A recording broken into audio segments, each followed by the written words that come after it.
Nada, la idea de hoy es charlar un poco de planificación financiera anual. El año ya empezó, el 2024, pero vieron que, no sé si les pasa a ustedes también, que febrero es como un mes medio domingo, ¿no? Como que enero está ahí muy tranqui y todo, y es como que en marzo se termina de reactivar todo. Así que para los que quizás todavía no lo hicieron, me parecía que estaba bueno este momento también para ponerse a planificar el año, en caso de que todavía no lo hayan hecho. Esto les sirve para este año, para un trimestre, para el año que viene, para el periodo de tiempo que ustedes quieran planificar. Así que para los que no me conozcan, ahí vi algunos nombres conocidos de inversores, de inversoras que asesoro, pero bueno, para los que no me conozcan, mi nombre es Paula Huelfo, también en redes estoy como Lady Ahorro, y soy asesora financiera y consultora en inclusión financiera. Así que el objetivo de hoy es justamente que se lleven todas las herramientas necesarias para poder planificar su año, su trimestre o, bueno, como les decía antes, el periodo que necesiten.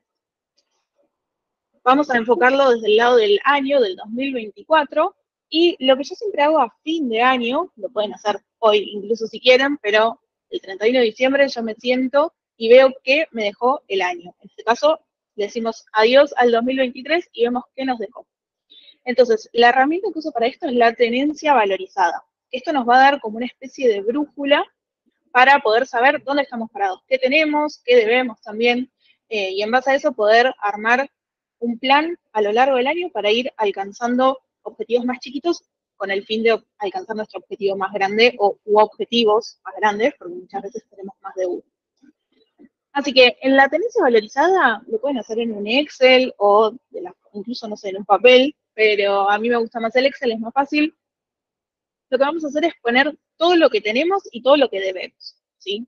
Entonces, todo lo que sean saldos en bancos, en billeteras, en distintos tipos de aplicaciones, plata en efectivo que tengan, sea en la moneda que sea, todo tipo de ahorro e inversión que tengan, quizás invierten en distintos lugares y lo ponen ahí detallado para poder saber exactamente qué tienen. Y después también, tema deudas, a veces uno tiene alguna que otra deuda, entonces también tener eso en cuenta para saber exactamente lo que tenemos y lo que debemos.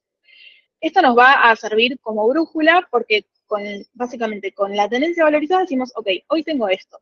Entonces, voy a ir y plantearme los distintos objetivos que tenga para el año, para el trimestre, que en general es más de uno, y sea cual sea, puede ser un viaje, si algo también bastante común es renovar el alquiler, que si están en Argentina suele ser un monto bastante importante, todo el tema del depósito, la garantía y demás. Si queremos hacer algún viaje, ya sea de vacaciones o si tienen ganas de irse tipo nómades digitales, les voy a traer algunas herramientas puntuales para eso también. Eh, Así que para cada uno de esos objetivos, sí o sí, vamos a tener algún monto de dinero que necesitemos para cumplirlo. Si es el viaje, el monto del viaje. Tenemos otra Velocession que fue específicamente de cómo planificar financieramente un viaje, así que ahí se las recomiendo ir a verlas porque les dejé como yo planifico mis viajes, está todo ahí explicado y con eso, si uno de sus objetivos es un viaje, ven la forma de sacar exactamente cuánto tendrían que juntar llegado el momento que quieran para este año y así con cada una de las cosas. Entonces, tomamos el objetivo o los objetivos que queramos, le calculamos cuánto dinero vamos a necesitar y en base a eso, y gracias a la tenencia valorizada que ya hicimos antes, vamos a poder definir si ya tenemos la plata o si no, ver cómo la vamos a conseguir. Entonces, partiendo de la tenencia valorizada, que es esta herramienta que nos va a ayudar, es que decimos, ok, ya tengo la plata y en ese caso se puede invertir, si es que decimos, bueno, yo quiero gastar X cantidad de dinero y en junio me voy a ir de viaje, no sé, al sudeste asiático. Ok, si ya tengo la plata, genial, lo puedo poner a invertir. Si no lo tengo, bueno, voy a tener que ver distintas formas de conseguir ese dinero y de verdad ahorrarlo para que llegado el momento pueda concretar ese objetivo, ¿no? Dentro de lo que del caso que es el más común, del que todavía quizás no tenemos el dinero, podemos optar por tomar financiación, siempre hay deuda buena y deuda mala. Básicamente acá la diferenciación está en, por ejemplo, si yo lo que quiero hacer es invertir en una cosa, comprarme una compu, y ese es mi objetivo de ahorro para empezar a trabajar de manera independiente para el exterior, bueno, puedo llegar a pedir una financiación, veo la tasa de interés, en este momento y hace unos meses había ciertas tasas, ciertos préstamos que ofrecían en algunos casos puntuales los bancos que nos generaban que sea menor a la inflación proyectada. Entonces, si es una inversión, porque yo me voy a comprar esa compu y voy a estar generando más ingresos y encima tomo la deuda a una tasa menor a la inflación, bueno, ahí podemos considerar como que es una deuda buena, por decirlo así. Obviamente, a la hora de tomar deuda tenemos distintos tipos de financiación, hay a tasa fija, a tasa variable, en pesos, en dólares. Siempre, y esto es algo que los bancos a veces son un poco tramposos con esto, nos tiran la TNA, que es la tasa nominal anual, pero lo que tenemos que ver realmente es el CFT, que es el costo financiero total. Van a ver que es bastante más alto que la tasa nominal anual, y el CFT lo que nos dice es exactamente cuánto vamos a estar pagando a fin de cuentas. En la TNA lo que nos muestra es simplemente la tasa de interés, pero después a eso hay que agregarle impuestos, costos administrativos, que quizás quien nos da el préstamo le suma. Entonces, siempre que miren algún tipo de financiación, fíjense el CFT, ¿sí? Les va a aparecer siempre, y si no, lo consultan. Y en especial para quienes estén en Argentina, que estamos con una inflación súper alta, el 2023 cerró con un 211% de inflación, y si tienen tarjeta de crédito, la verdad es que es una muy buena forma de poder financiarse gratis, porque con los niveles de inflación que tenemos, realmente podemos diferir casi un mes un pago y es una diferencia. En el medio también podemos ponerlo a invertir, ya cuando lleguemos a la parte de inversión les puedo contar algunas opciones para este caso, pero tengan esto siempre en cuenta. Con la tarjeta de crédito uno puede tener una financiación prácticamente gratis, en contextos inflacionarios es más que relevante. Entonces, ya sabiendo qué es lo que tenemos, cuánto va a implicar ese objetivo o esos objetivos, y viendo si ya tengo la plata o no, puedo armar un presupuesto. ¿Por qué? Porque el presupuesto lo que nos va a decir es básicamente cuánto ganamos, cuánto gastamos y ver cuánto vamos a ahorrar. Entonces, cuánto ganamos obviamente es relevante, no es lo mismo la capacidad de ahorro en plata, en monto de alguien que gana $1.000 que alguien que gana $10.000, pero más allá de eso es más que relevante cómo administramos ese dinero, porque si ganamos $10.000 pero nos gastamos casi todo, y si seguimos ganando más, seguramente nuestra capacidad de ahorro en realidad no va a aumentar mucho, porque si no tenemos estos hábitos de poder tener bien en concreto cuánto estamos gastando, cómo organizarnos y demás, cuanto más ganemos, más vamos a gastar también. Así que, incluso si quizás alguno de ustedes está en una situación en la que no gana tanto como le gustaría, teniendo en cuenta esto de que aprendiendo a organizarse puede llegar a ahorrar quizás más que alguien que gana más que ustedes. Y el paso número 1 para esto es saber cuánto gastamos. Para esto habría, en el mejor de los casos, llevar un registro de gastos lo más exhaustivo posible, pero bueno, si recién están arrancando tampoco nos vamos a sobreexigir. Y para esto podemos utilizar distintos tipos de herramientas. Aplicaciones como estas que les muestro acá, Spend y Splitwise, planillas de Excel o templates de Notion también, que es muy común. O algo que usan muchos, que es tener un grupo consigo mismos en WhatsApp o con la persona con quien comparten sus finanzas e ir anotando ahí. Todos los días estamos en WhatsApp todo el tiempo, así que ahí no hay excusa. Vas al chino, te compras algo, mandas un mensajito al grupo y después cada tanto te lo puedes pasar al Excel, a la aplicación, al Notion o a lo que quieras usar. Y la verdad es que, les cuento lo que a mí me sirve también, es pagar con medios de pago electrónico. Me ayuda mucho a llevar un registro más ágil, porque en tal caso, si uno está acostumbrado a siempre pagar con tarjeta, una vez a la semana, por decir algo, se puede sentar, revisar los consumos y pasar todo al Excel o a la aplicación. Así que esa es una forma bien sencilla de hacerlo. ¿Y cómo vamos a armar el presupuesto mensual? Bueno, primero acá les dejé este QR, que si lo escanean les va a llevar a una página donde pueden poner su mail y ahí les va a llegar su planilla de presupuesto, esta misma que ven acá. Y el presupuesto básicamente lo que nos va a permitir es que seamos nosotros quienes decidamos qué pasa con el dinero. Fíjense que tiene 3 columnas. Una que es previsto, otra real y otra diferencia. Y tenemos tanto ingresos como gastos separados en categorías. Entonces, en los gastos, obviamente, esto es muy personal de cada uno, pero va a estar supermercado, salidas, ropa, lo que cada uno considere. Y vamos a poner en la columna de previsto cuánto prevemos justamente gastar en cada una de esas categorías, ¿sí?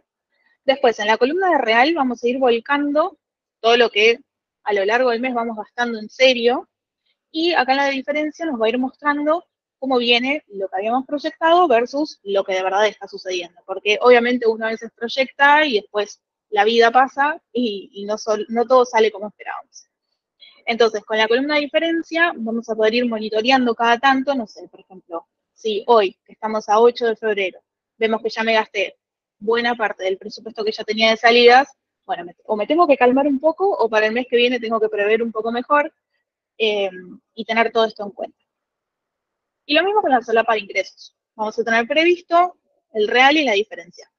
Si en el caso de ustedes tienen un ingreso fijo, es más fácil, ya uno sabe que más o menos hasta tal fecha me pagan y punto, pero en el caso de que tengan ingresos variables, esto les va a servir incluso más para estar bien tanto de cómo vienen sus ingresos en el mes. Acá van a ver, dentro de la planilla que les estoy ofreciendo, tenemos acá lo que es la planificación, ¿sí? Esto lo podemos hacer los últimos días del mes para el mes siguiente o los primeros días, así que es recién arranca febrero, lo pueden hacer tranquilamente para este mes. Y luego, en la siguiente, lo que vemos es lo que es el registro diario, ¿sí? En esta planillita van a ver una solapa que es transacciones y van a poder ir cargando la fecha, el monto, la categoría, que obviamente es personalizable, y si quieren le pueden poner algún detallito como para acordarse, tanto con los gastos como con los ingresos. Entonces, ¿qué nos va a permitir esto? Que sabiendo realmente cuánto nos ingresa y cuánto gastamos, podemos ser más realistas con la capacidad de ahorro. Sabiendo exactamente cuánto podemos o cuánto planificamos ahorrar mes a mes, podemos analizar o bien cuánto tiempo nos llevaría a alcanzar esa suma de dinero que implica nuestro objetivo, o bien cuánto tenemos que ahorrar para determinado ya el plazo de nuestro objetivo, siguiendo con el ejemplo antes, junio, me voy de viaje, cuánto tendría que ahorrar mes a mes. Entonces, en el mejor de los casos, nos da el presupuesto para poder alcanzar esos objetivos, y si no, bueno, habrá que ver de qué manera uno puede incrementar sus ingresos, por decirlo.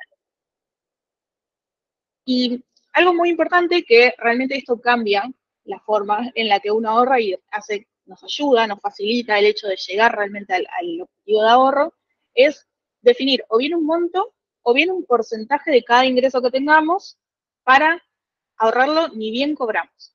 De vuelta, para los que tengan un sueldo fijo va a ser más fácil, cobran, separan ese monto o ese porcentaje. Para los que tengan ingresos variables, lo que pueden hacer es, ni bien cubren todos sus gastos básicos, separar X porcentaje de cada ingreso que tengan. Pero esta es la clave, ni bien cobran, mandarlo a otro lado, ahorrarlo, ¿sí?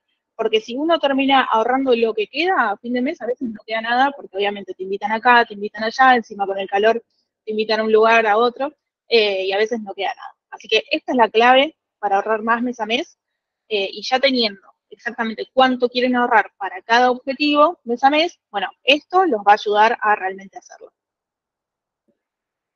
Entonces, ya que tenemos todo esto en claro, sabemos cuánto nos ingresa, cuánto va a estar saliendo, cuánto le vamos a estar destinando por mes a cada objetivo, podemos extender esto a todo el año, y con esto llegamos a nuestro flujo de fondos. El flujo de fondos no es más que lo que veíamos recién del presupuesto, pero extendido a todo el año. Entonces ahí lo mismo, vamos a tener nuestra columna de real, de proyectado, de diferencia, y vamos a ir registrando lo que de verdad en cada momento nos va ingresando o saliendo. De vuelta, si tienen ingresos variables, quizás a algunos les puede llegar a suceder que en ciertos momentos del año tienen cierta estacionalidad. Hay momentos de mayor demanda de sus servicios que otros. Entonces, el flujo de fondos también nos va a ayudar a poder visualizar esto y planificar también las metas de ahorro para cada objetivo, teniendo en cuenta esta fluctuación quizás de los ingresos. Este es un modelo de flujo de fondos. Se ve como, quizás como que asusta cuando uno lo ve, pero fíjense que es lo mismo que veíamos recién en el presupuesto. Tenemos una columna de proyectado, tenemos categorías para ingresos y para gastos, tenemos otra columna de real y otra que es la diferencia. Entonces, a lo largo del año, lo mismo que antes. A veces las cosas no se van dando como uno las proyectaba, entonces cada tanto lo podemos ir reajustando. Y algo que suelo escuchar mucho en estas épocas es, ay no, porque en Argentina no se puede prever por la inflación y la situación y la. Es más difícil, tampoco nos vamos a hacer los tontos, pero algo que podemos hacer es, para este tipo de costos y proyectar nuestros costos fijos, y los variables también tener una idea más o menos, podemos ajustar por inflación este flujo de fondos, o si no, la otra alternativa sería dolarizar las proyecciones. Si lo que les interesa es ir por la parte de ir por el lado de la inflación, pueden consultar siempre el REM, que es el relevamiento de expectativas de mercado. es un informe que publica el Banco Central. Lo que hacen es, le preguntan a distintas consultoras, instituciones y así, sus proyecciones para el tipo de cambio, la tasa de interés, la inflación. Entonces ahí vamos a tener siempre el dato de la inflación proyectada. Entonces al momento de sentarse a hacer esto, pueden abrir el REM y ver cuánto tendrían que contemplar para sus proyecciones de sus costos, que nada, de sus gastos. Y si no, la otra, bueno, agregan una celda que sea el tipo de cambio y van dolarizando todo y mes a mes lo van pasando a pesos. Un dato importante, de vuelta, 2023, 211 de inflación en Argentina. Es importante, esto es algo bastante común, la inflación, cuando uno dice, no sé, en enero hubo 10% de inflación, 20% en febrero, sí, no es que se suma, sino que hay que multiplicarla. Porque lo que hace la inflación es contemplar la variación de los precios respecto del mes anterior. Entonces, si partimos de esa base, tenemos que multiplicar por lo que fue la inflación. Y acá les traje una captura para hacer un ejemplo bien gráfico para que ustedes después lo puedan aplicar en su propio flujo de fondos. Esto es parte del REM que les mencionaba antes. Tiene, entre otras proyecciones, las proyecciones de inflación. Entonces, ahora estamos en febrero y el último REM sale uno por mes. Lo que proyectaba era que en febrero la inflación de 18%, en marzo 15,3% y en abril 13%. Entonces, lo que tendríamos que hacer es multiplicarla. Si partimos de que febrero va a estar en 18%, tendríamos que hacer así la cuenta que está acá, digamos. Vamos multiplicando una por la otra y al final le restamos un 1. 1,18, que es la inflación de febrero, por 1,153, que sería 15,3% de marzo, por 1,13, que sería la inflación de abril, y a todo eso le restamos 1. ¿Qué nos da? Que en los próximos 3 meses lo que se proyecta es una inflación del 53%. Entonces, si van a hacer su flujo de fondos en pesos, realmente fíjense que en solo 3 meses lo que se proyecta es 54% para redondear. Es muy importante ir ajustándolo porque si no, uno va a empezar con cierto objetivo de ahorro para cada uno de sus objetivos que tenga para el año, y a medida que vayan pasando los meses se va a ir licuando todo eso, y la verdad es que está bueno tenerlo en cuenta. Ahora, ¿por qué insistía en el tema de la suma y la multiplicación? Porque lo correcto es hacer esto, hacer esta multiplicación, y si lo llegan a sumar, que es como lo más intuitivo quizás, fíjense que van a estar subestimando la inflación. Si hacemos cada una de estas inflaciones sumadas, en lugar de multiplicadas, como les mostraba antes, fíjense que nos daba 46,3 sumándolo versus casi un 54% multiplicando, que es lo correcto.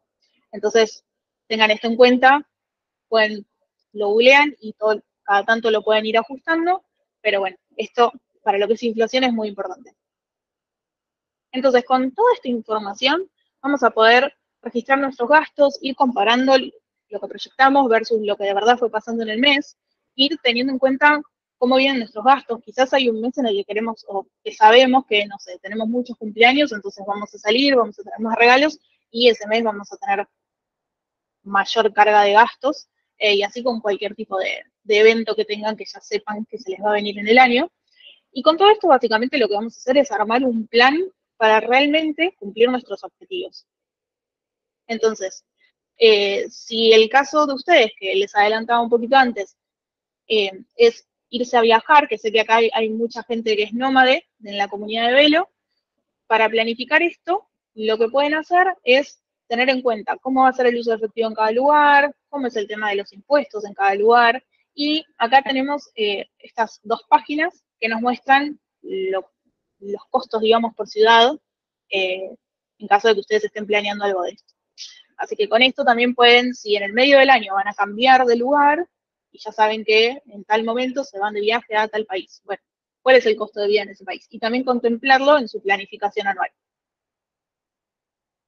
Entonces, con todo esto ya armamos el plan para saber cuánto ahorrar y así llegar a nuestros objetivos.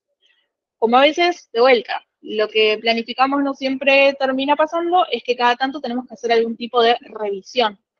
Entonces, de todas esas proyecciones que nos sentamos a hacer al principio del año, bueno, veamos cómo viene la inflación en el caso de Argentina, o cómo vienen nuestros ingresos, nuestros gastos, quizás algún objetivo cambió. Entonces, por eso es que hay que hacer estas revisiones cada tanto. La frecuencia es muy personal, lo ideal es hacerlo mes a mes, pero si es la primera vez que lo hacen por ahí con hacerlo cada 3 meses, está bien. ¿Y qué vamos a revisar en estos momentos en los que nos vamos a sentar a mirar cómo viene todo y si hay algo que ajustar? Bueno, primero si venimos cumpliendo los objetivos. Esto, si ya venían llevando un registro, ya lo tenían en la cabeza, pero no está de más ir viendo y sacar alguna métrica de cómo venimos. Después, si hubo alguna modificación, ya sea en el nivel de ingresos o en el nivel de gastos, por ejemplo, si se mudaron a otro lado, seguramente el nivel de gastos quizás aumentó, depende de dónde se vayan.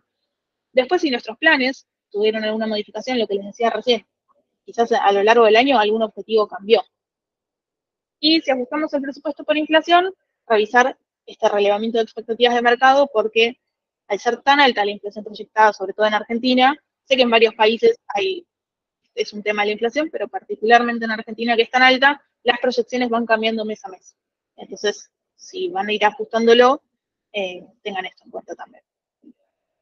Entonces, hasta ahora ya vimos qué tenemos con la tenencia valorizada, cómo es nuestra dinámica de los ingresos y los gastos con el presupuesto, también la capacidad de ahorro gracias al presupuesto.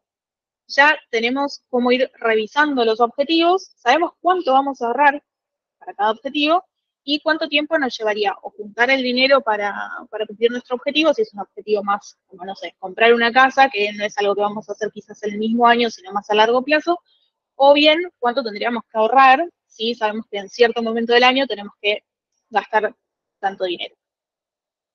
Entonces, con esto lo que podemos hacer es no solo ahorrar, porque tengan en cuenta que incluso si ahorran en dólares, en Argentina la inflación del peso es altísima y uno se escapa de eso, pero también ahorrando en dólares, si bien nada que ver con lo que es el nivel de inflación de otros países o de Estados Unidos, porque el dólar es la moneda de Estados Unidos, también tiene su propia inflación.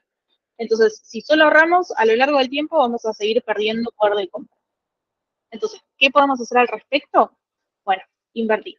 No se imaginarán. Y acá lo dividí en dos partes, una que es finanzas centralizadas y otra que es finanzas descentralizadas. Pues si están acá, me imagino que son usuarios cripto o al menos les interesa adentrarse en este mundo. Así que arrancando por lo que son las finanzas centralizadas, que son las que justamente están reguladas y que está todo traqueado, podemos dividir lo que son inversiones en Argentina, que sé que muchos de ustedes son argentinos, o alrededor del mundo, estemos donde estemos.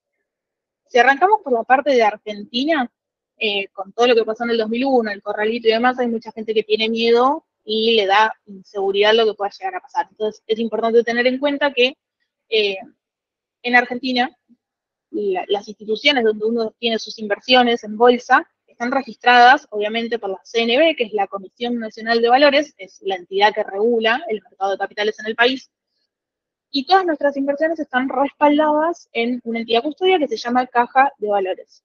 Entonces, si el día de mañana la ALIC, que es Agente de Liquidación y Compensación, donde uno tiene sus inversiones, cierra, que sería de las peores pesadillas de más de uno, bueno, no es como lo que pasó en el 2001, porque esta Caja de Valores, entonces, si el broker donde nosotros tenemos nuestras inversiones desaparece, no perdemos nuestro dinero. Nuestras inversiones, la plata que esté invertida, tiene un respaldo en Caja de Valores porque no es plata, sino que es una inversión, es un título. Yo ahí voy a tener, ya sea un CDR, una acción, un bono, etc. Entonces voy a Caja de Valores y ahí están mis inversiones. Si van a invertir y se van a asesorar, obviamente cada uno lo puede hacer por su cuenta, pero siempre está bueno contar con un asesoramiento. Fíjense que su asesor o su asesora esté registrado en la CNB, que como les decía es la entidad que regula este tipo de todo el mercado de capitales, y también regula a los agentes. El agente es el broker donde ustedes invierten y también agentes somos los asesores financieros. Así que ahí pueden buscar en la página de la CNB nombre o apellido de su asesor, de la LIC el nombre de la LIC donde están invirtiendo y pueden asegurarse que esté todo en regla. Ahora, en inversiones, si lo que van a hacer es potenciar sus ahorros, es muy importante, de las primeras cosas que hay que entender, es la relación entre el riesgo y el rendimiento. Lo que nos dice esto básicamente es que a mayor riesgo yo quiera correr, más rendimiento le voy a exigir a una inversión. Por eso, alternativas súper conservadoras, como puede ser, por ejemplo, una caución bursátil, que es como un plazo fijo, pero en la bolsa, rinde poco porque es súper conservador. De hecho, haciendo la comparativa nuevamente con el 2001, en el 2001 la gente que tenía plazo fijo, ya sabemos lo que pasó, y la gente que tenía caución no defaultearon, o sea, cobraron como correspondía sus dólares y demás. Entonces, siempre que les ofrezcan, también para no caer en estafas, un rendimiento alto, tengan en cuenta que lo más probable es que detrás haya un riesgo alto. Y si los objetivos van a ser a corto plazo, como quizás de acá a un par de meses, bueno, tienen que ir, lo mejor es ir por opciones conservadoras. Conservador, menor rendimiento quizás, en la mayoría de los casos, pero es justamente por esto. Fíjense, esto es un ejemplo de una inversión conservadora. Y esto es un ejemplo de una inversión más arriesgada, más moderada. Fíjense que a simple vista podemos ver claramente cómo este gráfico es más tranquilo, digamos, no tiene muchos picos, versus este, que es más sinuoso, tiene muchos picos más. Entonces ya visualmente podemos ver que esto es algo conservador y que esto es algo más arriesgado. Entonces, ¿cómo podemos minimizar los riesgos? Bueno, diversificando. Y hay muchas maneras de diversificar, ya sea invirtiendo en activos de distintos países, de distintos sectores de la economía, en distintas monedas, en distintos mercados y distintos tipos de activos respecto a la liquidez. La liquidez es cuánto tiempo yo voy a tardar en hacerme de mi dinero.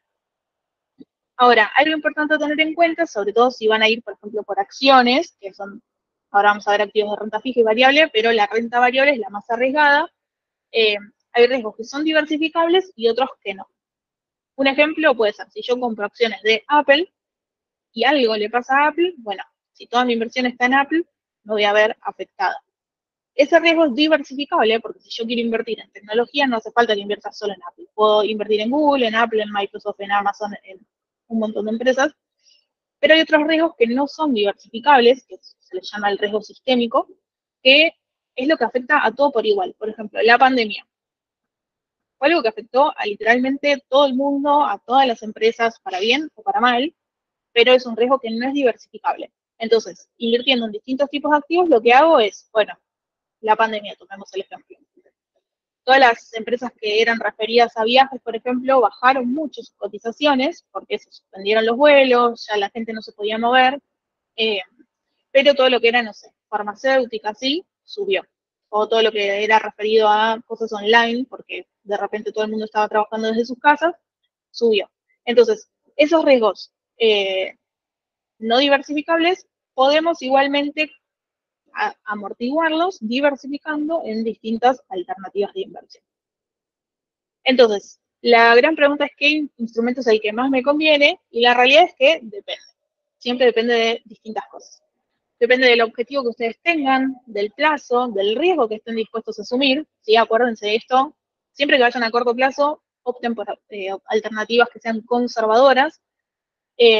¿Cuánto dinero tengo? Porque no todas, pero hay alguna que otra inversión que tiene algún mínimo.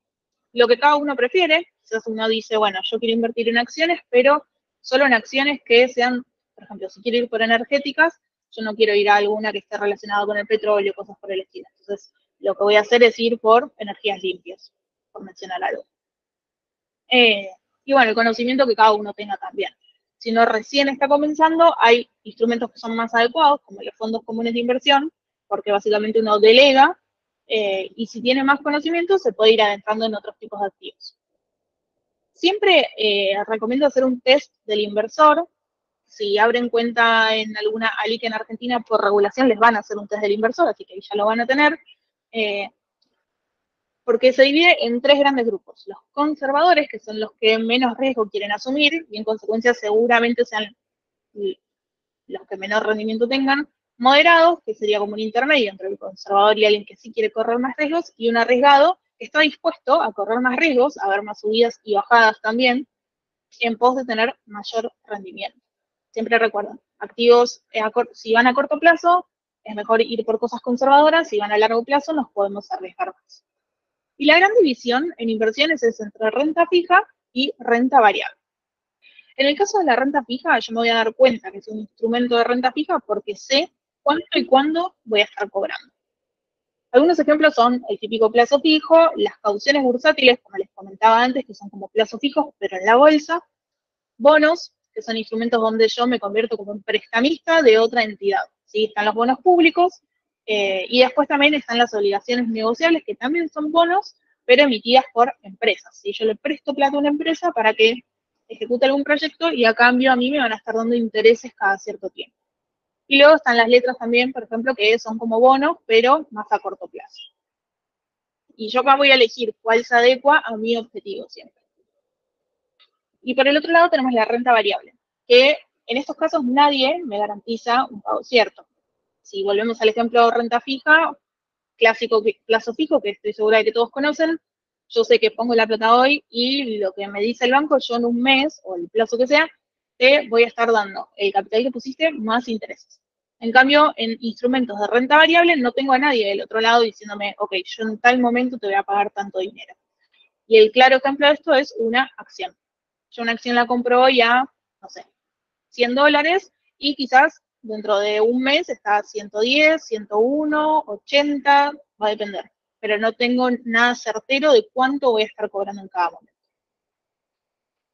Entonces, siguiendo con el tema del contexto de inflación, en Argentina, si invierten en pesos, lo mejor es tener en cuenta la rentabilidad en dólares de los activos que tengamos, porque si no medio que se distorsiona. Y con la inflación, si le vamos a medir en pesos, tenemos que diferenciar entre lo que son rendimientos reales de rendimientos nominales. Los rendimientos nominales es el numerito, en el caso de renta fija, que la inversión me está prometiendo que me va a pagar. Y el rendimiento real es el rendimiento que del nominal obtengo a fin de cuentas metiendo la inflación en el medio. O sea, sacando todo el tema de pérdida de poder adquisitivo, cuánto me quedó. Y ese es el rendimiento real. Esto lo vamos a calcular como 1 más el rendimiento de la inversión dividido 1 más la inflación.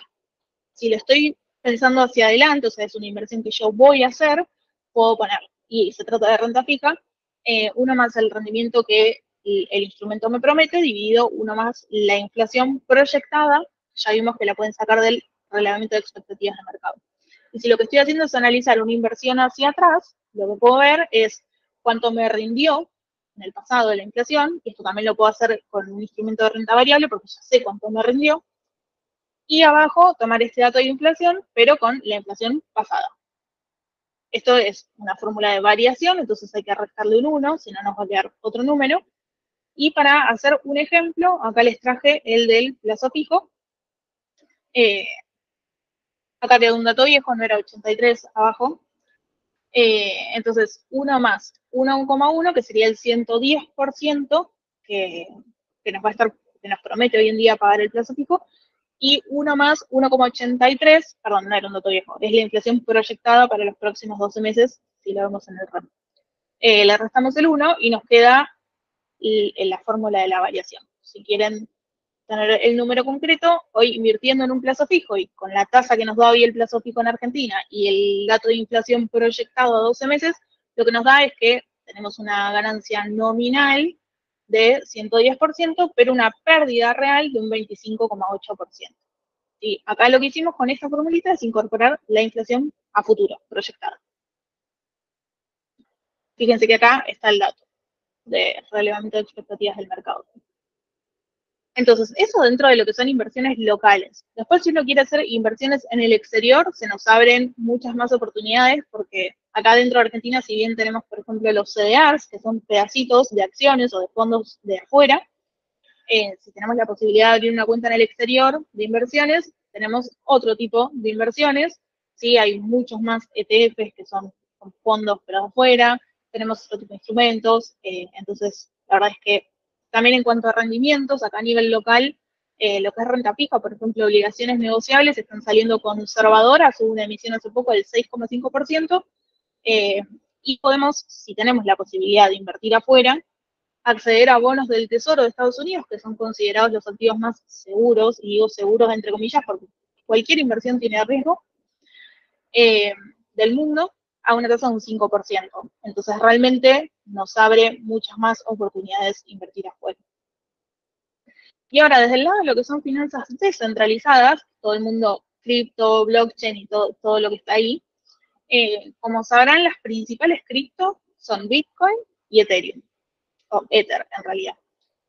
Bitcoin nació con la idea de transferir valor entre pares, y la novedad que vino a traer todo el ecosistema de Ethereum es que incorpora lo que son los contratos inteligentes o smart contracts, que son básicamente traducir contratos como los conocemos, que tienen ciertos términos, condiciones, que si pasa esto, entonces lo que hay que hacer es esto otro, bueno, lo transforma en un script, que se le llama como un código, y entonces ya queda automatizado que si sucede X cosa, bueno, la consecuencia tiene que ser esta otra. Y eso es básicamente un smart contract. Entonces, uno puede invertir en cripto, comprar la cripto esperando que aumente su valor, o también puede invertir en alternativas de inversión asociadas a esas criptos. ¿Sí? La mayoría tienen contratos inteligentes detrás, puede ser desde un pool de préstamos, hay un montón de alternativas, pero básicamente se basan mayormente en los smart contracts, que son pactos entre pares, la intermediación está automatizada y se hace como un certificado, ok, se cumplió la condición A, entonces ahora pasamos a la consecuencia es B. Y así sería básicamente. Entonces, ¿cómo podemos invertir de manera inteligente? Ya teniendo, aunque sea una parte o ese ahorro que vamos haciendo mes a mes para cumplir nuestros objetivos del año, bueno, en mi opinión es unir lo mejor de los dos mundos, de las finanzas centralizadas y descentralizadas, para sacarle el mejor provecho y también cumplir con eso que hablábamos de la diversificación. En el caso, que sé que también mucha gente de la comunidad de Velo son o freelancers o contractors, seguramente les debe pasar esto de que si están en Argentina, al principio uno puede pensar que es difícil cobrar trabajos de afuera, pero la verdad es que entre ellas Velo ofrece un montón de alternativas para poder cobrar esa plata muy sencillo. Con un par de clics o de toques en el celu, uno ya puede tener el dinero. Y lo que a mí más me gusta es poder tener la disponibilidad de dólar cripto. El dólar cripto se basa en las criptomonedas estables, que los que no saben que son criptomonedas que lo que hacen es tener las criptoestables uno a uno con algo. En el caso de lo que se le llama el criptodólar, la paridad es más o menos uno a uno con el dólar. Unas de las más conocidas son estas, DAI, USDC y USDT. Ya en otro también de los webinars de las Velo Sessions que tuvimos, hablamos un poco más en detalle de cuál es el proyecto detrás de cada una y cuáles son como, dependiendo de qué es lo que está atrás, cuáles son más sólidas. Entonces, al hacer esto hay que tener en cuenta, sobre todo si están pensando en irse afuera, de vuelta con el tema de los que están planteándose o ya son nómadas digitales, cómo es la transferencia de dinero, poder hacerlo vía cripto, o si lo quieren bajar de alguna plataforma, como las que están integradas con Velo, y tener cripto, si están en Argentina, al tener un CB corta a tu nombre, la verdad que es súper práctico, mismo con la tarjeta. Entonces, siempre para convertir y mover ese dinero de un lado a otro, hay que tener en cuenta qué cripto queremos usar, cuáles son las comisiones, cuál es el respaldo detrás de cada una de estas cripto, y de esa forma elegir cuál es la mejor manera para cobrar nuestro dinero del exterior. Y ya llegando a casi uno de los últimos temas, siendo freelancers, sé que hay muchos casos de freelancers en Argentina, que bueno, quizás está todo en negro, es importante tener en cuenta que hay que planificar nuestro futuro, siempre, ya sean freelancers, contractors, todos, esto es un tema que desde que nacemos absolutamente todos estamos expuestos a estos. Este gráfico lo que nos muestra es como es un tema intertemporal de lo que gastamos y lo que ganamos, ¿sí? Acá lo que nos muestra básicamente es que desde que nacemos, que sería este momento, ya tenemos gastos, porque tenemos que comer, si nos enfermamos tenemos que tomar remedios y demás, pero cuando somos chiquitos nos mantienen nuestras familias, o al menos eso se supone, y esos gastos están, digamos, solventados por alguien más. Fíjense, tenemos gastos y no generamos ingresos. Esta curva acá es la de ingresos y esta de acá es la de gastos. Entonces, desde que nacemos estamos generando gastos, pero no siempre tenemos a alguien que los cubra por nosotros. Ni bien nacemos, bueno, nuestra familia se hace cargo, después llegamos a la mayoría de edad y trabajamos, nos mantenemos, y en esa etapa mayormente uno gana más de lo que gasta, en la mayoría de los casos, idealmente, y hasta acá todo bien, pero llega un momento en el que somos grandes y volvemos a la misma problemática del inicio. Ya el cuerpo quizás no nos da para seguir trabajando, pero tenemos que seguir viviendo, seguimos teniendo gastos y no hay nadie quien los solvente. Entonces, por eso es súper, súper importante tener en cuenta que en esta etapa, que es en la que calculo que estamos todos nosotros los que estamos acá conectados, juntemos no solo para hoy y los objetivos que tenemos este año, sino también pensar en el largo plazo, porque va a llegar algún momento en el que no tengamos ingresos y obviamente tengamos que seguir viviendo.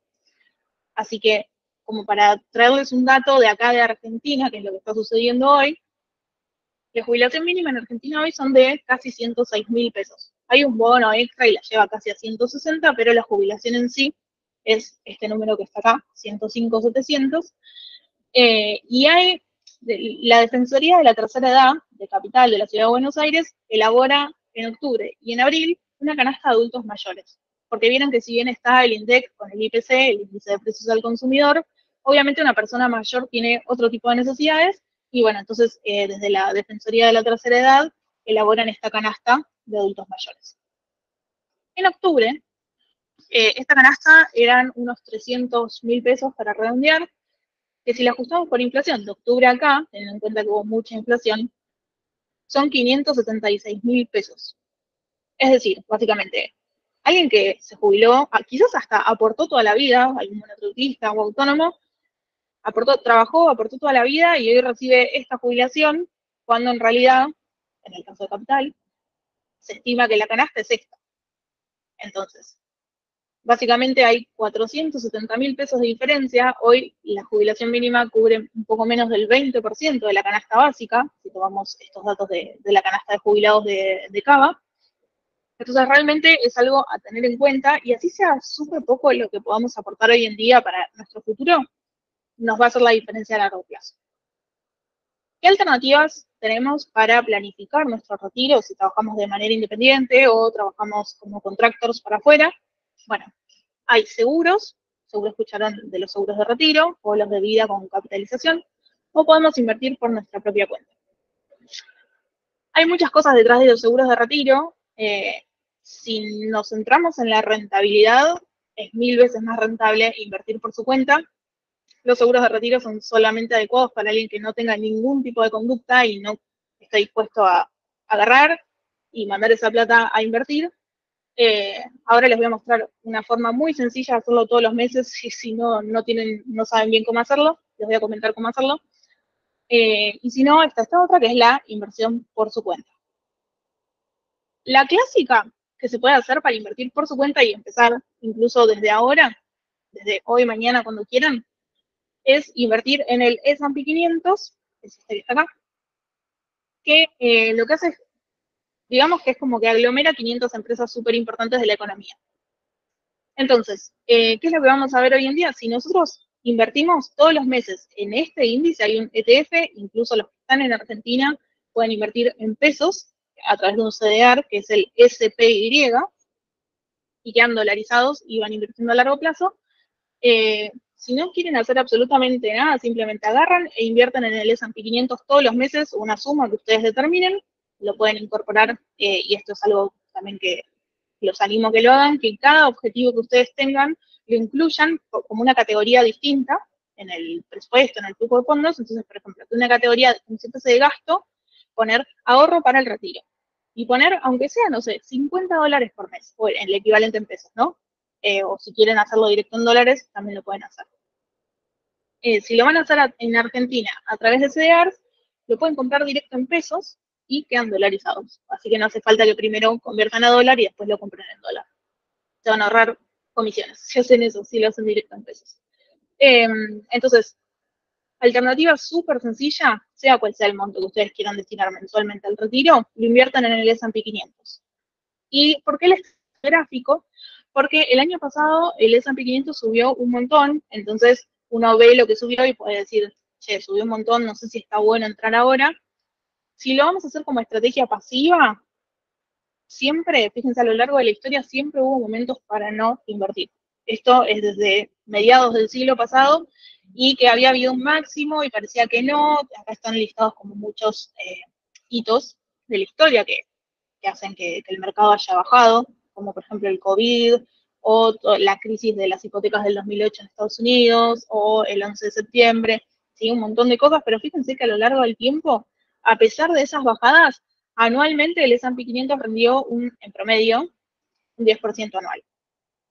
Entonces, de vuelta, si no saben qué hacer, no tienen ganas de dedicarle tiempo, ni de contratar un asesor financiero, ni nada, se invierten todos los meses en el S&P 500 y ya de esa forma se garantizan tener algo extra para su jubilación el día de mañana. Porque lo que pasa es que solemos sobreestimar el corto plazo, es decir, sí, yo voy a ahorrar un montón este mes, qué sé yo, y después en el corto plazo no pasa, y terminamos subestimando lo que podemos llegar a hacer realmente en el largo plazo. Sobre todo en este tema de las inversiones en los que el tiempo juega a nuestro favor, a este tema del interés compuesto. Fíjense, acá hay un ejemplo. En azul dan el ejemplo del inversor 1, que empieza a los 25 años, todos los años va aportando $5.000, o si quieren pensarlo en pesos, que es una suma mucho más sencilla, por 10 años. Entonces, desde los 25 aporta 5.000 todos los años por 10 años. Y después, una vez que llega a los 34, que hace el último aporte, después no invierte más y deja trabajando esa plata. Bueno, acá lo que hace es, demuestra lo que puede llegar a juntar llegado a los 65. En este caso es $787.000.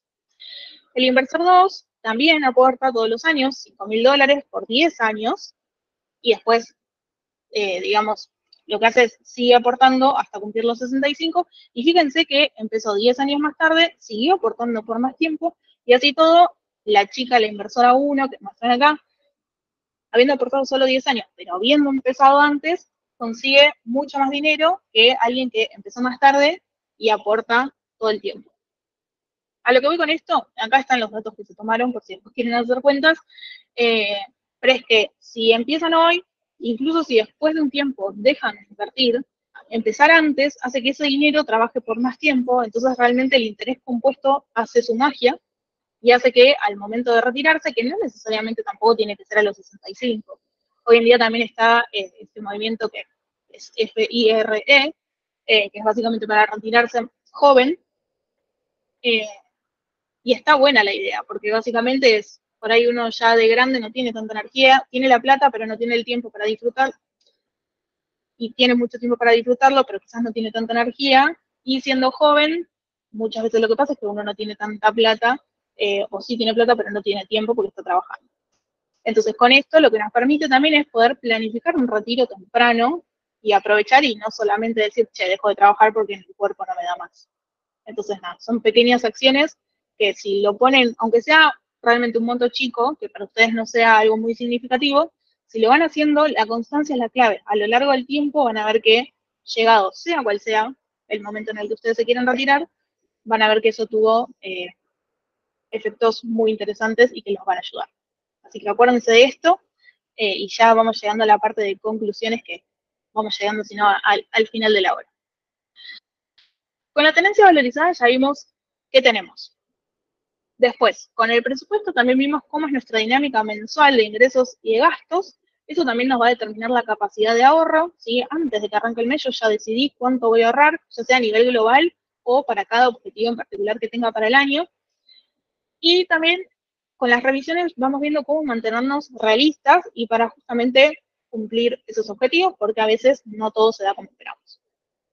Ya vimos también cómo sistematizar el ahorro, ya vimos cómo potenciarlo a través de las inversiones y al final de cuentas nos llevamos un plan para realmente cumplir cada uno de los objetivos que tengamos, no solo para este año en particular, sino también en el largo plazo con este temita de que hay ciertas épocas de la vida en la que seguimos necesitando tener dinero, pero quizás no tenemos ingresos. Y tengan en cuenta que cada mes, cada trimestre, cada año que ustedes vayan haciendo estas revisiones y se pongan más cancheros, digamos, con este sistema, cada vez lo van a ir haciendo mejor, les va a parecer más fácil. Quizás la primera vez que lo hagan dicen, me tengo que sentar a hacer todo esto, pero realmente después cada vez es como un hábito y bueno, lo haces, punto. No hay mucho más. Y cada vez lo van a hacer mejor y cada vez, si realmente se ponen las pilas, van a tener mayor capacidad de ahorro, ni hablar si lo sumamos con tener más fuentes de ingresos. Entonces es como algo que, así como el interés compuesto que les mostraba recién del tiempo que va haciendo con la plata, también con este ejercicio de lo que nosotros vamos haciendo y cómo vamos gestionando nuestras finanzas a medida que va pasando el tiempo, van a ver que cada vez lo hacen mejor y llegan incluso más fácil a sus objetivos. Así que, gracias. Y bueno, dejo de compartir a ver si hay alguna consulta. Bueno, muchas gracias, Pau, por toda la info, la verdad. Muchísima data en este poquito tiempo. Así que si quieren pueden ir ahí dejando sus preguntas en el chat. Yo mientras voy haciendo un par de anuncios. Nos pueden seguir en las redes a Velo, en Twitter, en Instagram, que la semana que viene, a esta misma hora, ya vimos organización financiera. Pueden ver organización de vida laboral, vida freelancer, cómo plantear los objetivos del año, ya no financieros, sino personales, laborales. La vamos a estar dando el jueves que viene, a esta misma hora. También ahí reenvío el link para que se puedan sumar a la comunidad de Discord y la comunidad de Facebook, donde tenemos atributos simples que pueden ayudarlos en todas las dudas contables, hacerse el monotributo, facturar, etcétera. Nosotros estamos subiendo todas las semanas ofertas laborales, tienen un canal para preguntar dudas de la vida freelancer, de cómo cobrar un trabajo o de qué forma gestionar los trabajos. Así que bueno, hay un montón de data para que se sumen y charlemos. Ahí creo que están dejando unas preguntitas. Sí, acá veo una pregunta de María que dice, ¿a qué te referís con la financiación de la tarjeta gratis y cuál sería la forma de hacerlo? Sí, me olvidé de esa parte, así que gracias por recordarlo. Lo que podemos hacer con la tarjeta de crédito es simplemente, después de la fecha de cierre, o sea, ya cuando, digamos, se abre la ventana del nuevo resumen, hacer las compras que tengamos que hacer y que las haríamos con débito, con efectivo, o con el medio de pago que sea en el momento, y en vez de pagar en ese momento, por ejemplo, en efectivo o con tarjeta de débito, lo que podemos hacer es pagar con crédito, y lo que estamos haciendo ahí es diferir hasta un mes o a veces un poquito más el pago. Entonces yo el gasto lo hice hoy, doy un ejemplo. A mí me cerró la tarjeta ayer. Hoy voy al supermercado y hago una compra de 50.000 pesos y pago con la de crédito. Entonces, en vez de gastar 50.000 pesos que por ahí tengo en la caja de ahorro o en donde sea, agarro y los pongo a invertir en, por mencionar algo, un fondo común de inversión de liquidez en el día o inmediata, es decir, algo súper conservador, porque recuerden lo que hablábamos, ¿no? Cuando vamos a corto plazo, como en este caso, que sería a un mes nada más, tenemos que ir por opciones conservadoras. Entonces, en vez de desembolsar la plata hoy, pago con la de crédito, esa plata, en lugar de pagársela al supermercado, la mando a invertir y al momento de pagar la tarjeta, se llama rescate, cuando uno pide la plata, y pago la tarjeta.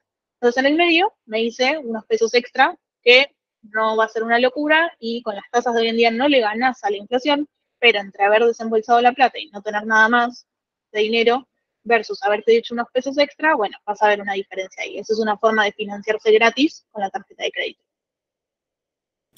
Ahí yo aprovecho a responder la siguiente pregunta, que es sobre Velo, si se puede invertir en Velo. No, en Velo no se puede invertir, ahí le van a las redes de Ley de Ahorro si quieren y le consultan a ella. Lo que se puede hacer en Velo es gestionar cobros del exterior, recibir el dinero en una moneda estable, una moneda digital atada al dólar.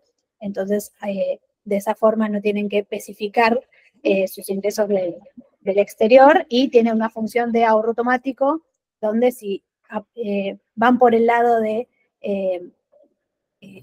las criptomonedas, pueden hacer compras, pueden automatizar compras de moneda estable si quieren. Entonces programan, no sé, quiero comprar $10 por semana y que Velo lo haga automáticamente, por ejemplo. Esa está buenísima, porque va muy de la mano con lo que hablábamos de facilitarnos el ahorro. Decir, bueno, yo ni bien cobro, quiero comprar, separar, digamos, cierta cantidad de stablecoins, por decir alguno. Y bueno, después obvio también se pueden comprar cripto a través de Velo también si uno lo que busca es invertir en la cripto en sí mismo. Pero sí, la del ahorro automático, la verdad que, chicos, está buenísima esa. Está muy, muy buena. Después acá veo que Kevin consulta si las inversiones en dólares son rentables.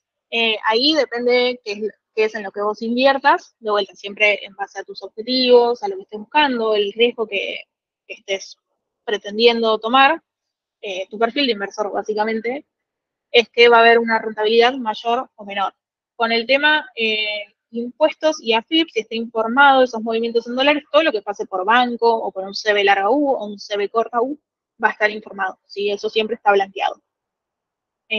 Así que eso ténganlo en cuenta.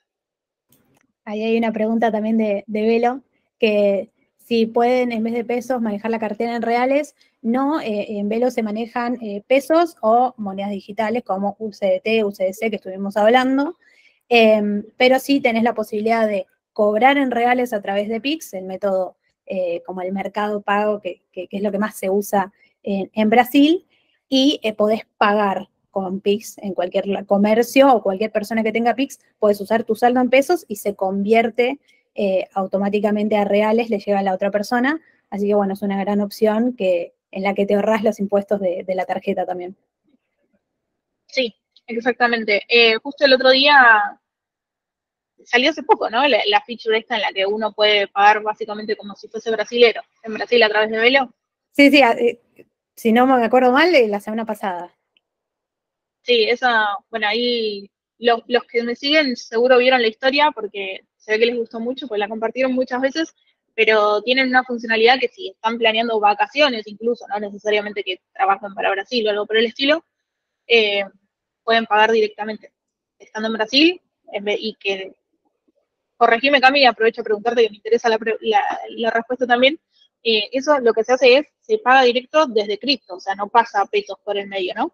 Si vos tenés USDT, la moneda estable atada al dólar, la conversión se hace USDT. Ahora, si vos tenés pesos, vos podés configurar tus monedas de pago en Velo para que, por ejemplo, si yo elijo como que la primera opción de moneda que quiero gastar son pesos, la conversión se hace de USDT a pesos y gastas pesos. Entonces, en la app podés ver directamente antes de pagar lo que vas a gastar, y está bueno para no llevarte sorpresas después con la tarjeta o teniendo que ahí cambiar efectivo, porque la verdad es un método que se usa mucho y podés pagar incluso desde Argentina, pedís una clave Pix, la anotás y podés pagar el adelanto de un alojamiento o lo que sea, y sirve mucho también para la seguridad de la tarjeta, para no andar pasando tu tarjeta y correr riesgos, pagar con Pix, no, en ese sentido estás más resguardado tus datos. Buenísimo. Sí, súper clave eso también. Cuando uno viaja hay muchas duplicaciones de tarjetas, así que desde ese lado de la seguridad, clave. Veo acá, Melina consulta si le recomiendo alguna aplicación o plantilla para hacer un seguimiento de las inversiones de CDRs, acciones, etcétera. Ahí cada uno se puede abrir su Excel y armarlo como quiera. Los inversores que asesoro tienen acceso a un montón de recursos y entre ellos a una planilla, así que yo brindo una de esas planillas. Había ahí que alguien más también tenía Ahí esa misma cobrar duda. trabajo en euros con Velo, pregunta Mauro, sí. Sí, podés cobrar mediante transferencias SEPA, las transferencias de la Unión Europea. En Velo sí tiene que ser desde una cuenta empresa, pero si trabajas para una empresa de la Unión Europea, puedes cobrarlo. Así que bueno, si no hay ninguna preguntita más, nada, agradecerles a todos los presentes, que somos un montón, agradecerte a vos, Pau, que estuvo buenísima la charla, nos vamos con un montón de cosas, me parece que para activar, así que nada, que tengan todos buenas tardes y recuerden seguirnos en las redes o sumarse a la comunidad, que ahí les mando el link nuevamente, que la semana que viene se viene Velo Session sobre organización personal y especialmente a los freelancers que los ingresos no son estables. Vamos a enseñar cómo usar Notion, así que también si quieren aprender a usar Notion para gestionar toda su vida, lo vamos a estar enseñando en detalle. Sí, Notion la verdad viene a mejorar el Excel, me parece, y un montón de otras aplicaciones más. Sí, sí, es mi segundo cerebro, así que vamos a estar ahí charlando sobre eso. Muchas gracias a todos por asistir. Gracias a todos.